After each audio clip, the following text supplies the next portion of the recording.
వైఎస్ఆర్సీపీ రాజమహేంద్రవరం మాజీ ఎంపీ మార్గాని భరత్ రామ్ శుక్రవారం ద్రాక్షారామ భీమేశ్వర ఆలయాన్ని సందర్శించారు. ఆలయ అధికారులు ఆయనకు మర్యాదపూర్వకంగా ఆహ్వానం పలికారు. మాజీ ఎంపీ భరత్ రామ్ వేద పండితులు వేద మంత్రాల నడుమ భీమేశ్వర స్వామికి ప్రత్యేక పూజలు, అమ్మవారికి కుంకుమ పూజ నిర్వహించారు. అనంతరం భీమేశ్వర స్వామి ఆలయ ఉత్తర గోపురం సప్త గోదావరి తీరంలో ఉన్న శ్రీ కపాలేశ్వర స్వామి లింగం విచ్ఛిన్నం చేయబడిన ప్రదేశాన్ని స్థానిక వైసీపీ నాయకులతో కలిసి ఆయన పరిశీలించారు. ముందుగా కపాలేశ్వర స్వామికి ప్రణామం చేశారు. ఆ తర్వాత ఆ ప్రదేశమంతా సూక్ష్మంగా పరిశీలించారు. ముఖ్యంగా అక్కడ సీసీ కెమెరాలు లేకపోవడంతో వాటి గురించి భరత్ రామ్ ప్రశ్నించారు. వేల సంవత్సరాల పురాతన కపాలేశ్వర స్వామిని ఆలయ అధికారులు నిర్లక్ష్యం చేస్తున్నారని అన్నారు. ఈ సందర్భంగా ఆయన మీడియాతో మాట్లాడుతూ కూటమి ప్రభుత్వం తీరుని ఎండగట్టారు. ఇక్కడ కపాలేశ్వర స్వామికి ఇంత అపచారం జరిగితే ఆలయ అధికారులు కానీ, సెక్యూరిటీ కానీ, ఆర్కియాలజీ అధికారులు కానీ ఏం చేస్తున్నట్లు అని ఆయన మండిపడ్డారు. ఈ సంఘటనలో అధికార కూటమి ప్రభుత్వం హిందువులందరికీ బేషరతుగా క్షమాపణలు చెప్పాలని భరత్ రామ్ డిమాండ్ చేశారు. దేవాదాయ శాఖ మంత్రి వెంటనే ఈ ప్రాంతాన్ని విజిట్ చేసి శివలింగం విధ్వంసం ఘటనలో పూర్వాపరాలు పరిశీలించి తగిన విధంగా చర్యలు చేపట్టాలని ఆయన డిమాండ్ చేశారు. భరత్ రామ్ వెంట వైసీపీ ఇన్ఛార్జ్ పిల్లి సూర్యప్రకాష్, వైస్ ఎంపీపీ శాఖ బాబీ తదితరులున్నారు.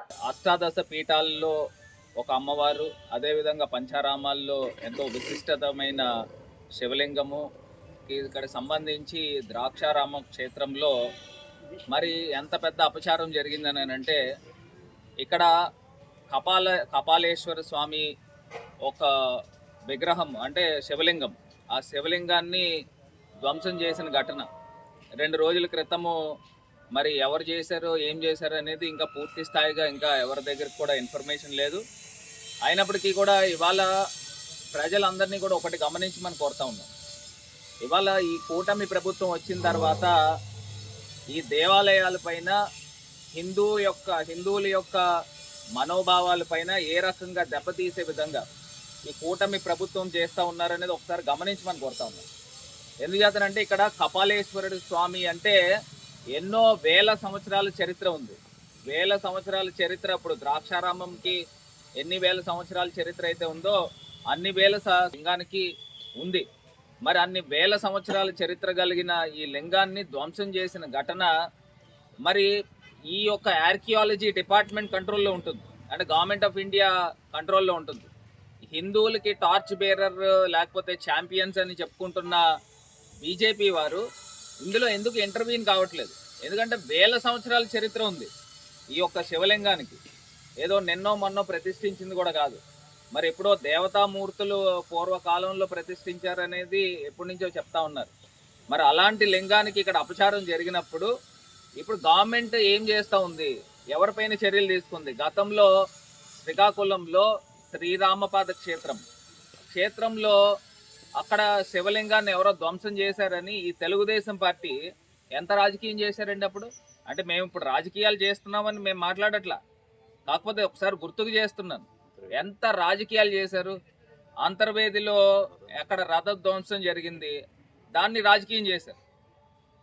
ఇవాళ మేము చెప్పాలనుకున్న అంశం ఏంట్రా అని అంటే, అప్పుడు అంత రాజకీయం చేసిన తర్వాత అప్పుడున్న వైఎస్ఆర్ కాంగ్రెస్ పార్టీ ప్రభుత్వము ఏం చేశారంటే పూర్తి స్థాయిగా వేద పండితులను అందరినీ కూడా తీసుకుని వచ్చి సంప్రోక్షణ చేసి మొత్తం ఆ టెంపుల్ యొక్క ప్రక్షాళన మొత్తం అంతా పూర్తి స్థాయిగా సంప్రోక్షణ చేసి మళ్ళీ వేద పండితులను అందరినీ కూడా తీసుకుని వచ్చి మొత్తం అక్కడ అప్పుడు శివలింగం ప్రతిష్ఠ జరిగింది.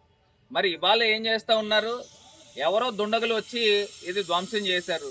ఇంత వేల సంవత్సరాల చరిత్ర ఉన్న ఈ ఆలయానికి కెమెరాలు ఎందుకు లేవు అని అడుగుతా ఉన్నారు.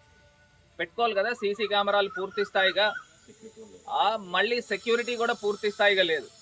ఇవాళ వేద పండితులను తీసుకుని వచ్చి ఏ రకంగా మంత్రోచ్చారణతో ఈ యొక్క శివలింగ ప్రతిష్ఠ చేయాలనండి, అదేం చేయకోకుండా రాత్రి ధ్వంసం చేశారు. మళ్ళీ తెల్లవారుజామున కల్లా శివలింగాన్ని తీసుకొచ్చి అక్కడ పెట్టేసి సిమెంట్ వేసేసి దానిపైన విభూది రాసేసి ఏదో పాత శివలింగం కిందన అక్కడ రూపం కనిపించే విధంగా చేశారు.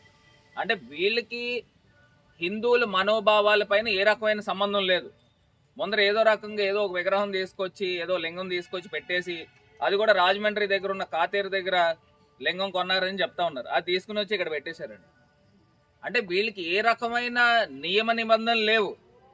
వేద పండితులను తీసుకుని వచ్చి హిందూ సాంప్రదాయం ప్రకారంగా ఏ రకంగా చెయ్యాలి, వాళ్ళ యొక్క సలహాలు సూచనలు తీసుకుని మళ్ళీ ఇది మోడం, ఈ మోడంలో తీసుకుని వచ్చి పెట్టారు. అంటే 1000 సంవత్సరాల చరిత్ర కలిగిన ఈ శివలింగము ధ్వంసం చేసిన దానికి మరి ఏ రకమైన నియమ నిబంధనలు పాటించాలో కూడా తెలియకోకుండా మరి ఇక్కడ ఆలయ సిబ్బంది చేశారా లేకపోతే ఈ ప్రభుత్వం చేశారా, దీనికి పూర్తి స్థాయిగా నివేదిక రావాలి. ఆర్కియాలజీ డిపార్ట్మెంట్ కూడా ఏం చేస్తూ ఉన్నారు, ఒక చిన్న ఇటుక ముక్క కదపాలనంటే ఆర్కియాలజీ యొక్క పర్మిషన్ కావాలా? మరి అలాంటిది 1000 సంవత్సరాల చరిత్ర కలిగిన ఈ శివలింగము ధ్వంసం చేస్తే వీళ్ళకి ఏం సంబంధం లేకుండా తీసుకొచ్చి ఒక లింగాన్ని పెట్టేస్తే సరిపోతుందా అని ఇవాళ మేము ప్రశ్నిస్తూ ఉన్నాం. ఇవాళ ఇది పూర్తి స్థాయిగా గవర్నమెంట్ ఆఫ్ ఇండియా ఇంటర్వ్యూన్ కావాలి. ఏం జరిగిందో ఇమీడియట్గా వాళ్ళు స్పందించాలి. ఈ ప్రభుత్వం కూడా బేషరతుగా హిందువులు మనోభావాలు దెబ్బతీసిన దానికి బేషరతుగా క్షమాపణ చెప్పాలా. ఎండోమెంట్స్ మినిస్టర్ కూడా ఇక్కడికి వచ్చి విజిట్ చేయాల్సిన అవసరం ఉంది. విజిట్ చేసి ఇక్కడ పూర్వాపరాలు ఏం జరిగినాయి ఇవన్నిటిపైన పూర్తిగా సమగ్రమైన విచారణ జరిగి ఎవరైతే ఈ నిందితులు ఉన్నారో భవిష్యత్తులో ఇలాంటి ఘటనలు జరగకుండా దీనికి తగు చర్యలు తీసుకోవాలని వాళ్ళ వైఎస్ఆర్ కాంగ్రెస్ పార్టీ తరపున డిమాండ్ చేస్తూ ఉన్నాము.